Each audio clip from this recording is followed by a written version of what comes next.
Hi, everyone. Welcome to another episode of the Inside Wayzata podcast. I'm Zach Nelson, I'm the host, and today I have three special guests with me who I've known for a time now and thought they would be great to talk about all things parent-teacher organizations, associations.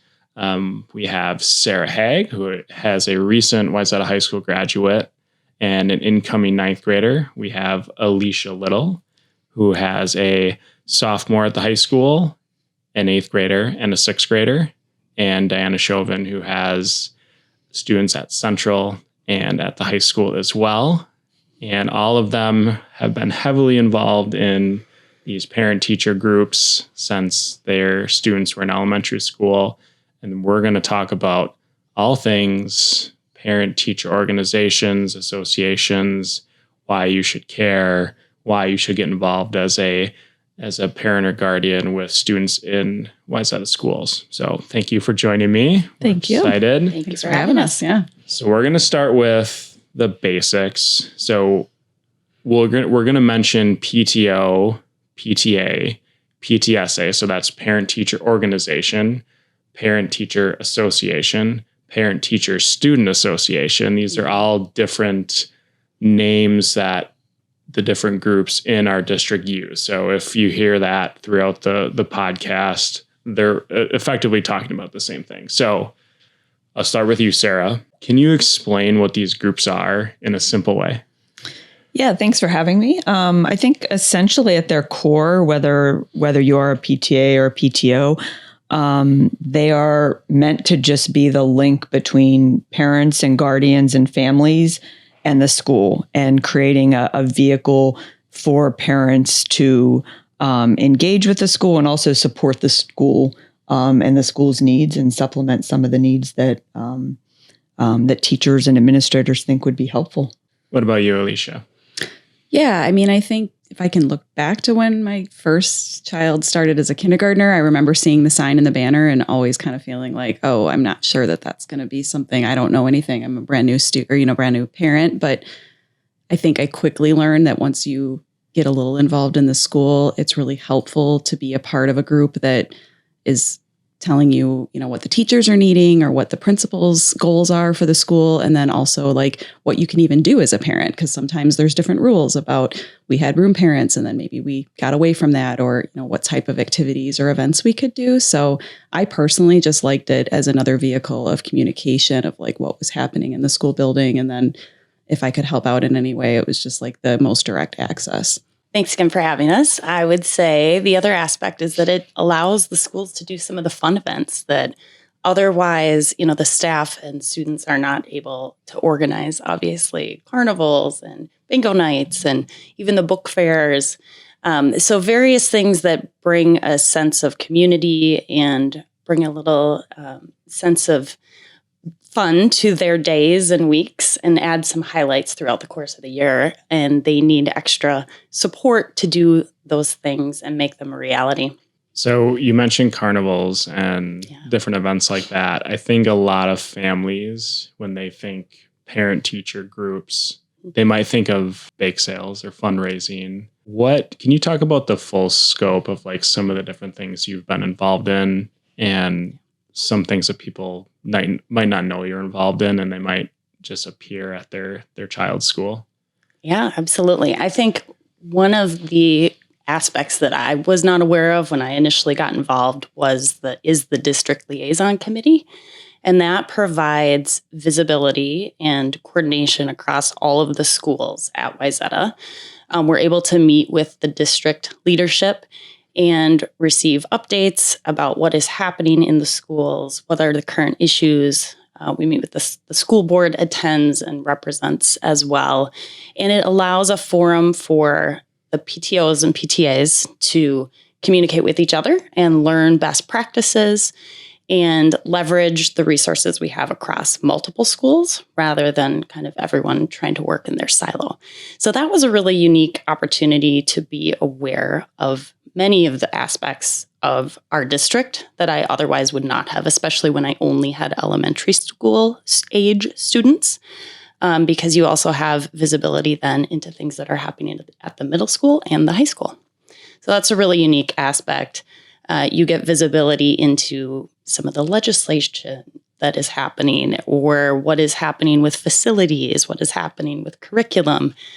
So that's been really a unique opportunity. And that, again, was through the PTO and PTA. They also are able to support a lot of grants throughout for teachers and things that are happening in the school. I think a lot of people hear about, an addition to the playground, perhaps, and other aspects that the additional funding that the PTOs and PTAs bring in are able to support at the schools. You guys want to add? Well, yeah, and I was going to say, I think with you're mentioning the district liaison, a lot of what goes on at that meeting and those updates about some of the bigger picture district initiatives or legislative initiatives, those individuals are then utilizing their building organizations to communicate that more widely to other parents.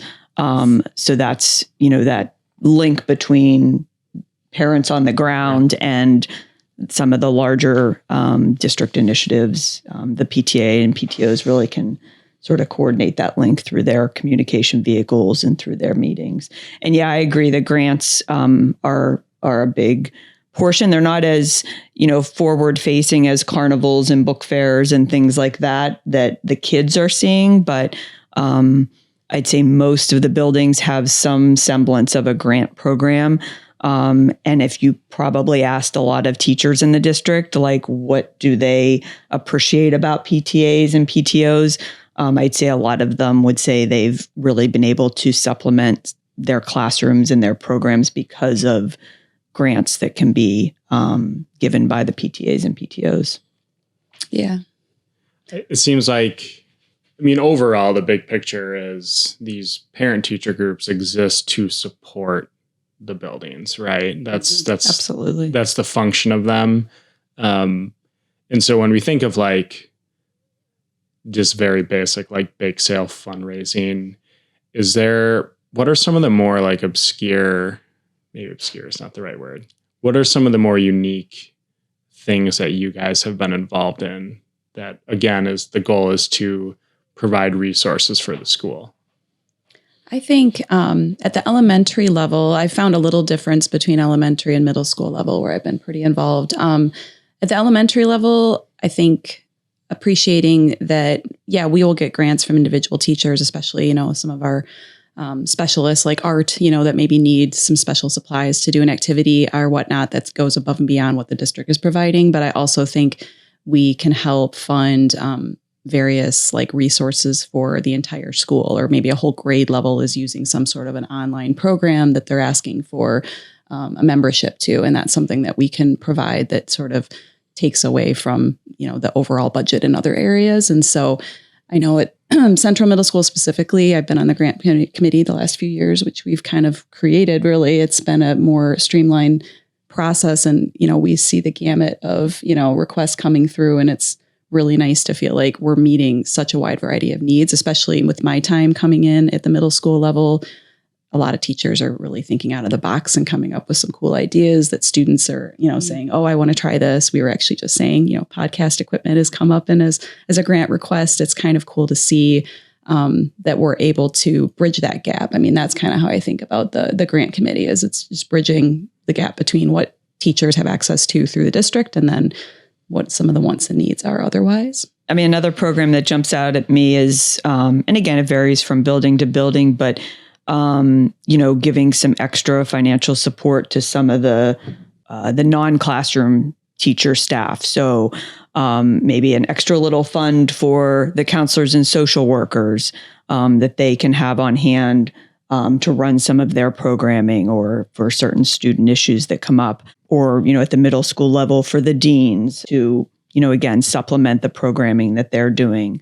So I think some of those unique features that, again, not all parents might see because they're not as forward facing as those big events, but, they are part of what the PTAs and PTOs are funding. I was just going to add, I mean, maybe just to distill it even more, if you're really not familiar with kind of how it usually works. And I can't speak for every elementary school, but I feel like most of us have gone to a fun run, which usually happens within the first month or so of school starting. Yep. And so that's the big push. And we're usually working with a budget that, you know, we've sort of revised and finalized at the end of one school year. And so we're coming in with line items of like, these are the things we've typically funded in the past. And we're hoping that's how we come up with the goal for each school of what we hope the fundraiser will bring in. And then we can always adjust that and we will vote on, okay, maybe this is a line item that we don't really need anymore. And we can, you know, funnel that funding into that. So I do think, you know, I know back to school can get really chaotic and busy. And then all of a sudden it's like, oh, now we got to donate money. But know that those funds are very thoughtfully utilized in our buildings and are usually funding things that we've just come to expect are going to happen in our schools. And so if those monies don't come through, things inevitably are going to kind of fall off the table. So that's just kind of just to really get really basic about what we're thinking about. And I think that's the primary, I mean, even at the middle school level, we don't do a run anymore, but a lot of schools are doing more of a, you know, it's an incentive to get kids involved at school, but it's more of a, what would you call it? I mean, just a sort of just a you know, an encouragement of parents to be willing to donate, but with activities and prizes that are the kids are having access to by, you know, when those donations start to flow in. So I know we set it up so that, you know, the top sixth grade, you know, advisory, you know, was going to win a pizza party or whatever it is, something to get the families excited and the kids excited about making that donation once we've moved beyond some of the fun run and some of those types of things, but just other ways for middle schoolers and to be excited about supporting their school. And I would just throw out, I'm sure at some point we're going to talk about, you know, some of like, again, more of the nitty gritty and meetings and stuff, but, you know, in all buildings, all of this information about the budget is for everyone. It's not just for the small group of parents who are, you know, on the executive committee or on the board. You know, it's available to all families to look at, to see where their dollars are going, and it's voted on, you know, by you know, the parents who are coming to meetings and are participating a little bit more so. But even parents who don't want to come to a meeting and aren't going to get that involved, that financial information is available to everyone to see. So they know where their dollars are going and they feel good about making those donations. Yeah, absolutely. One thing I was going to add is that the way the funds are spent and the things we're able to support with PTOs and PTAs is unique because it's obviously specific to each school. Mm-hmm. And each school has very different needs. Like Birchview, the PTO, PTA supports a beautiful outdoor garden, and they're very involved in that. The community continues to support it. You know, Northwoods and Meadow Ridge, two schools that I have attended and been involved with, they were newer, and so their playgrounds were pretty small. So that's kind of been a big push and encouragement to enhance those and add to that space. So as the needs evolve for that school, the PTO and PTA can respond in, you know, close cooperation with the leadership at those schools. So that's always really fun to see those things come to fruition. It seems like it's a little bit of filling the gaps on like what a school or the school district, there's not a ton of flexibility necessarily in terms of those dollars from a district perspective. Mm-hmm. And so it seems like these parent teacher groups help bridge that gap a little bit. And where can we, as these groups, get involved and support the buildings, right? Yeah, absolutely. I think Bridget, some of the times you'll see something that seems very basic.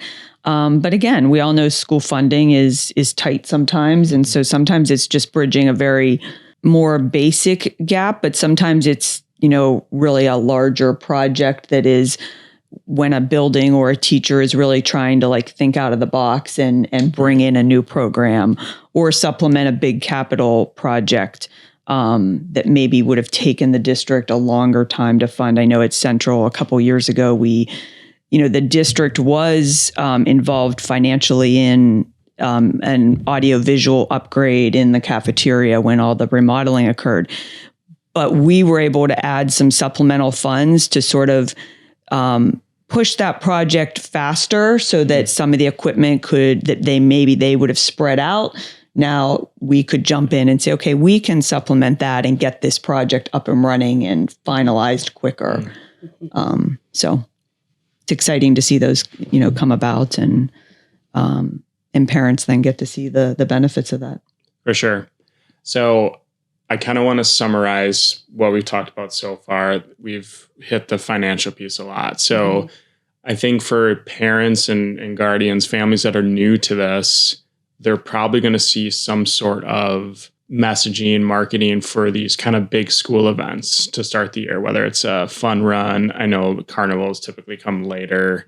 Those seem like they're the most common events. And these are the big fundraiser pushes that these parent-teacher groups have.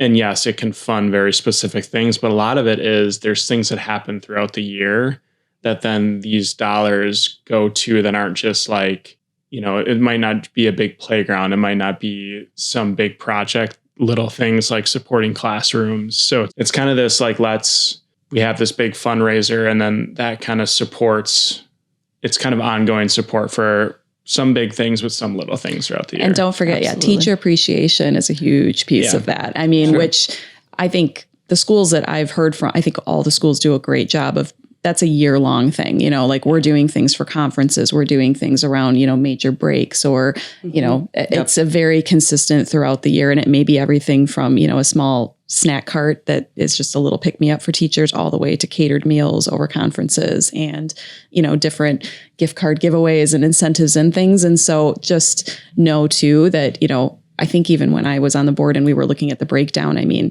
don't feel like even when it comes to fundraising time that you need to donate a ton of money. I mean, like if every student would do like $20 even, it's enough to get us to the goal if everyone participates a little bit, and just realize that that's something that if you really want to, support our teachers too, that's a huge piece, I think, of most budgets, honestly, at least. But there are other ways for parents to get involved if like financially donating isn't the best option for them. A lot of times schools will ask for donations for some, staff appreciation events or volunteering. So even outside of that, if that's not the best fit for your family, there are other ways to still get involved and feel like you're supporting your school and helping your teachers. Absolutely. I think a big part of it too is that sense of community that some of those events allow.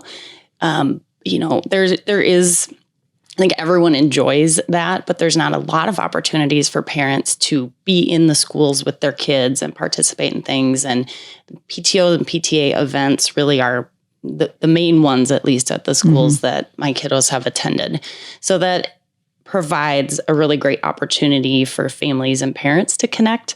Even a community night where there's food trucks and some music, all of those things they seem simple, and some of them are very simple, but they still need to be organized, and there are expenses associated with that. So hopefully everyone can enjoy those events and come and participate, even if you don't have the ability to volunteer or donate money. That's a way to support it as well, as just to be engaged and participate in the school and show up with your kiddos. So shifting away from like the financial piece a bit. So being part of these organizations also allow families, parents to have a voice in what's happening at the school. So can you talk a little bit about that piece of it, of having that voice, having that input of what's happening at your child's school? Yeah, most of the buildings I've been at, the main vehicle for that is the meeting schedule, whether I'd say most schools probably are doing monthly meetings. Some might spread it out a little bit beyond that. But coming to the meetings, whether it's virtually or in person, different schools, again, are handling that piece in different ways, is an opportunity, one, to meet with other parents. And it's also, and I think this has always been my favorite piece of it, it's a way to be in a small setting with your building administration. I'd say every building principal in Wayzata is coming to those meetings, or an assistant principal, and they're giving an update on what's going on in the building. What are the initiatives? What are the upcoming events? What are, concerns or things that they're working through? And it's just so great to hear from the administration in that type of setting. And then on the flip side, you as a parent getting that opportunity to engage with them and say, hey, this is something that's come up for us, or that I've seen in the last month that I, feel is something that needs to be addressed. And just not that you can't as a parent ever, always on your own, reach out directly to an administrator, but just in that type of forum, I think it's a great way to be involved and connect with the school. We have a lot of times teachers will be at those meetings to give updates from their perspective on the teacher end and the classroom end. So yeah, it's a great way to be involved. Yeah, we typically try to, have a focus at most of the meetings, whether it's a guest speaker, like Chase Anderson, our superintendent, usually makes his rounds to most of the PTA meetings. I know I was on the board, vice president for a few years. And the major thing I tried to change, because I did see, meeting turnout is tough. And typically, you need a quorum as a board, you need to have enough people there if we are voting on different things. But a lot of times it's just like only a handful of other parents. And so we've tried, different timing and different days of the week. And that can get tricky. So when I came onto the board, one idea I had that I don't know other schools might have been doing, but we weren't, was if anyone had signed up and paid their usually pretty nominal fee to be a part of the PTA, we would send out direct emails to that listserv. So like, in addition to getting maybe your weekly newsletter from your school, you're going to get a copy of the minutes from the meeting, of the current budget that we just discussed, and any, note taking that was done by our secretary is going to be sent directly to every single PTA member rather than the entire school, just to kind of make you feel like you've got a little bit tighter of a pipeline there.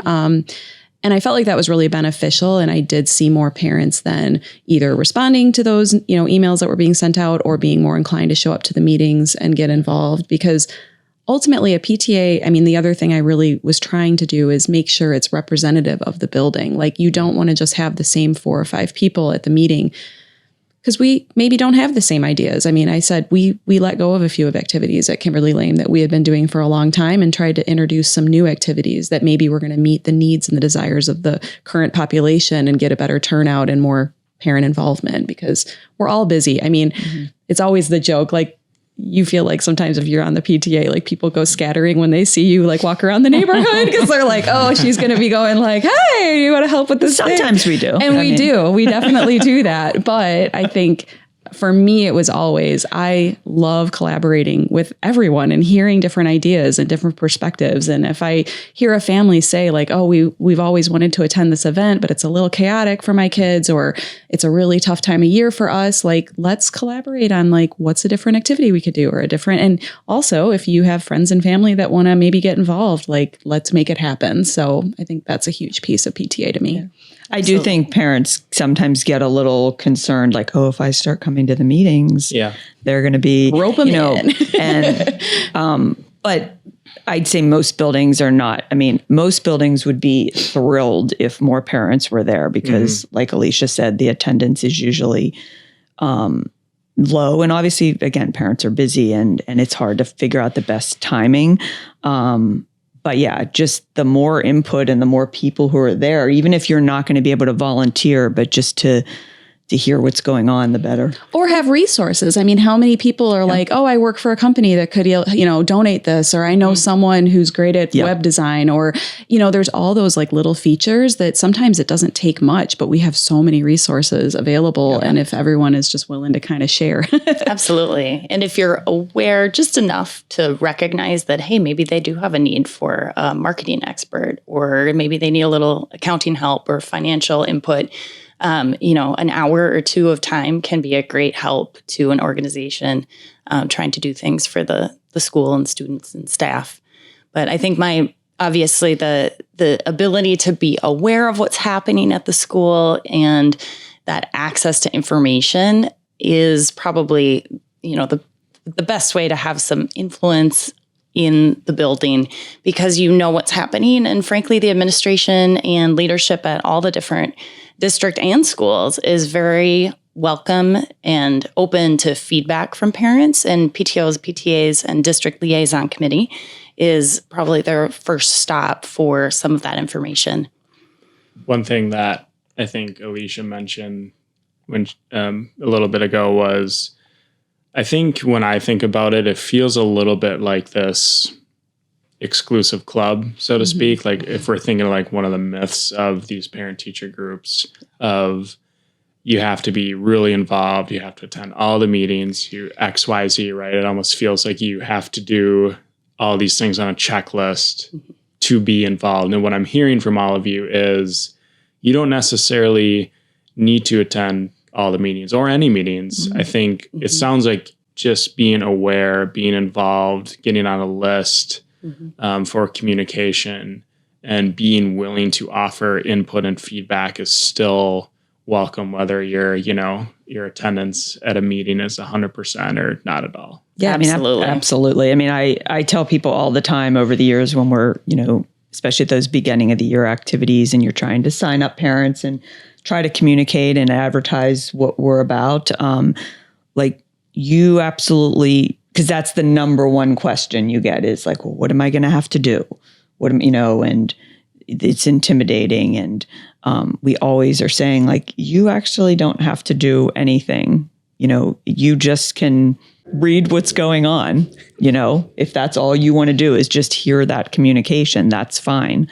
Just be aware and provide your thoughts perspective along the way. And insight. Yeah. I Absolutely. mean, I think that, and I was just going to say too, we've really tried to get creative about like, we've done co-presidencies or co-vice presidencies. Like it can feel really intimidating to be like, that's just in the board. But even when it comes to volunteering a project, like it used to be like, who wants to lead this? And I tend to say, have a co-lead, have a tri-lead, like find a few of your friends. You each kind of find what, you're really good at. And it's the many hands make light work theory and philosophy of, and I think unfortunately, because we live in such a busy, chaotic world, a lot of us feel like we just can't add anything else to our plates. But the reality is we've gotten away from that community, which actually makes all of our life easier if we're having those natural, connections. I think that's the biggest thing for me being a part of the PTA, district liaison, like any of the district groups I've been a part of, is it's just a great opportunity to connect with like-minded people that have kids about the same age that are going through the same stages of life. And it's like a little parent group in a way. I mean, it really is like a great support. I mean, it's great to talk to staff and have the administrators there too. But if you just need a reason to like get out of the house and think about something else besides your day-to-day life, I think we're really missing that as a society. And PTA is a really great way to get involved and feel like you're a part of your community again. So if a new parent with students to the district is listening and they're like, okay, I understand this is important. I understand the value. I understand that this is something that is worthwhile supporting. Like, where do they start? Like, where would you recommend starting on like getting involved or just being aware of what's going on? You will get communication at the beginning of the school year, definitely. Social media, I think all the PTOs, PTAs have a representation there. They also have a link through the school's website usually under families, I feel like. So those are the easiest ways. If you can attend the first one or two meetings, that's a great glimpse into the year and what is to come. But all of those are, easy. The goal is to make it easy and for you to be able to access and participate to whatever level is you are able. Yeah. And I think a lot of the buildings at their back to school events will have tables set up if parents are interested in specifically signing up or just getting information.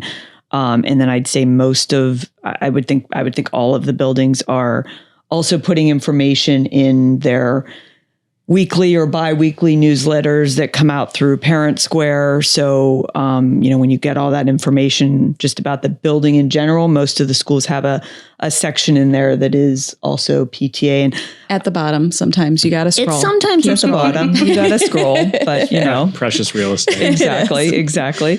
And I think that continues throughout the year. So when you think about as the year goes on and the events happening or volunteer opportunities, sometimes the communication might go direct to that listserv that they've created as a starting point, but ultimately almost it always is going to end up in the general broad communication to the building so that all parents are seeing what's going on in Carnival, or we need volunteers, or how can you help if you are interested. What about if like there's questions? Like I assume that all of you and people in your positions, like you're more than happy to, when people reach out, like, I don't know what this is, I want to help, but I don't know how. Absolutely. They're, again, on the school website, generally, I would say the officers are listed and with contact information and are more than happy to respond. I mean, I think it's as easy as when you do drop off, or if you call the front desk, they're going to know who to direct you to. Most PTAs are going to have a direct email or contact person. So, I think as much as we're reaching out to you, I think it would be great anytime you have any question. And again, not to have that sense of like, oh, if I even like give them my information, I'm going to be roped into anything. I think it's really important to just know that we're here to answer questions and no strings attached. Yeah. I mean, I know over the years, a few times I had parents reach out who, again, the whole process was new to them and they just weren't sure. And I mean, I was even willing to meet with parents one-on-one, like, hey, let's grab a cup of coffee. And just, again, I'm not trying to recruit them, but just in a more intimate setting, more personalized, where it's not as intimidating, just give them an opportunity to ask questions and see how they might get involved. Absolutely. The more people that are involved, the stronger and better it works, because like Alicia said, many hands make light work. I also think it's important to mention that, okay, maybe they miss an initial communication and miss an initial meeting, or maybe it's January and maybe there's a shift and they're like, hey, I want to get involved. I would assume you're open to any involvement whenever you can get it.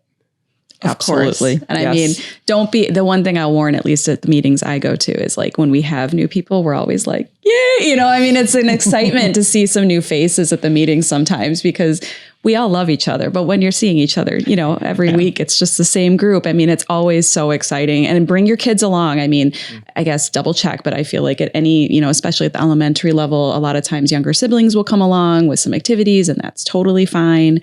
We want to be there and be flexible. A lot of times we're offering donuts and coffee, or we're, have different incentives to get you into the meeting. But and again, if the physical meeting is hard, it's always worth reaching out via email or, just checking in with whoever the point person is and seeing how you can get involved. Absolutely. So as we wrap up, we're going to go around, and if you could have all families in the district hear one message about parent-teacher groups, what would it be? I would say join in. It is a good experience to get involved, to get to meet more of your neighbors, friends, community members. But even if you can't give a lot, just participate by attending and supporting the activities and events that are happening at your school. I would say for me, it always comes back to more communication and knowledge. If the more involvement you have, whether it's being in the buildings themselves, attending the meetings, volunteering in any capacity, I just think it really sheds light on what our district really is. And I do think that sometimes parents that maybe aren't as involved in the buildings, and they may want to, and maybe they don't really want to, but a lot of times it takes me having a conversation and explaining a few things that just really clarifies, like, oh, wow, I had no idea that was even something that was happening in our schools, or I didn't realize that that's what the district was, their incentive or motivation was for that. And so communication, I just think, really makes you feel a sense of empowerment and feeling like you're a part of something. And if you want to share your voice, I think the Wayzata School District has always been great at taking in feedback and making changes and trying to make sure each and every family and student is being heard. Yeah, I mean, we're really lucky in Wayzata to have, a great school district with a lot of resources, but I think the best schools have a strong parent base. So just join in so that we can continue that, because I know that our schools appreciate the parent involvement. And I I think when a school has parents who are involved and engaged to whatever capacity is comfortable and you're able to do, it makes your school better for your kids. And that's, I think, at the end of the day, everybody's looking for their child to just have a great community in their school and a great experience. Absolutely. And some of the more unique things that stand out. The school is very busy focusing on the day-to-day activities and education of the students. But the things that you remember are those more unique aspects of the year. So whether it be the fun run and the DJ and the mascot being outside, or maybe it's an author that's brought into the school, or your teacher getting some new supplies for their particular classroom. All of those events are the ones that stand out in your memory. And the PTOs and PTAs are the ones that enable a lot of that. So however you can support it, it would be great. I also want to take the opportunity, I did not mention previously, but I have also gotten quite a bit involved with the Wayzata Education Fund, which is not a PTO, PTA, but it is across Wayzata. It's for all of the schools at Wayzata, including early learning and the intermediate support post-graduation. All of those schools have, needs and activities that sometimes span grade levels. They sometimes are more unique for that particular school, or they're frankly a higher dollar value than the PTOs and PTAs are able to support. So the Wayzata Education Fund is another thing to look for as you're getting going this year. We have a couple of events, fundraisers, but primarily focused on outdoor education in the middle schools this year. We're really excited to bring that back. Mm-hmm. It was a big event that fell to COVID and was unable to come back to have an outdoor camp experience for our incoming sixth graders. So we're really excited to see that come back, as well as teacher grants that are, again, above and beyond what the PTOs and PTAs are able to support. So we welcome you to get involved in any and all of the Wayzata Education Fund, kind of spanning across all of the schools. And then each individual school has its own PTO, PTA. And also want to emphasize, we do work closely with the PTOs, PTAs to complement each other. So no competition there. We're very friendly.